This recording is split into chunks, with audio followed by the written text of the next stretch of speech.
నేను ఆ విషయం ఆయన తెలుసు అధ్యక్ష. తెలుగుదేశానికి వ్యతిరేకంగా ఆ రోజు గెలిచిన 5గురిలో నేను ఒక అధ్యక్ష. నా భార్య వచ్చి ఆ రోజు తెలుగుదేశం ఎగ్నిస్ట్ గా జిల్లా చైర్మన్ అధ్యక్ష. నేను గాడి కాదు అధ్యక్ష. ఆ విషయం వారికి తెలుసు, దయచేసి. కానీ ఈ రకంగా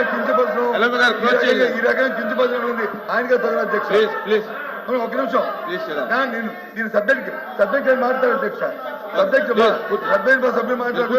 కాబట్టి గౌరవ మంత్రి అండి అది విత్డ్రా చేసుకుంటే ఆయన గౌరవం మనకు గౌరవం, మన ప్రాంతానికి గౌరవం.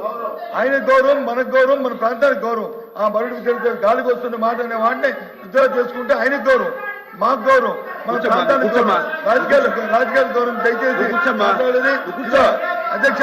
అరే నువ్వు కూర్చోమ్మా అధ్యక్ష. ఏంటి మాట్లాడుతున్నానండి?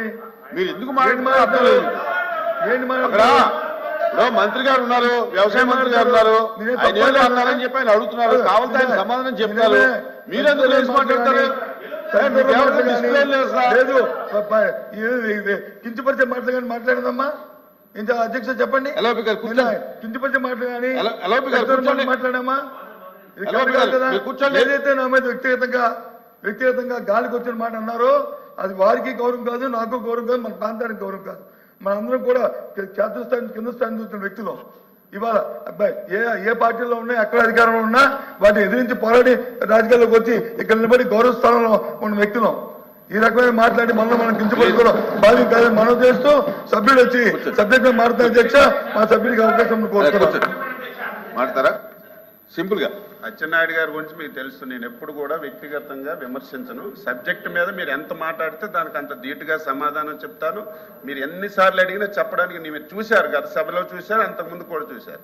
ఈరోజు ఆయన నా గురించి ఎమ్మెల్యే అయ్యారు, మంత్రి అయ్యారు, రేపు ముఖ్యమంత్రి మీకు రాదు, ఇవన్నీ మీరు అన్ని చేతే మీరు అడిగి మీరు అనుకున్నారు. నేను తప్పు చెప్పలేదు అధ్యక్ష. కొంతమంది గాలికి గెలుస్తారు, కానీ నేను ఒక పార్టీలో ఉన్నాను, ఎప్పుడు ఓటమి చెందలేదు. నేను తప్పు చెప్పలేదు కదా అధ్యక్ష. నేనేం తప్పు చెప్పానా?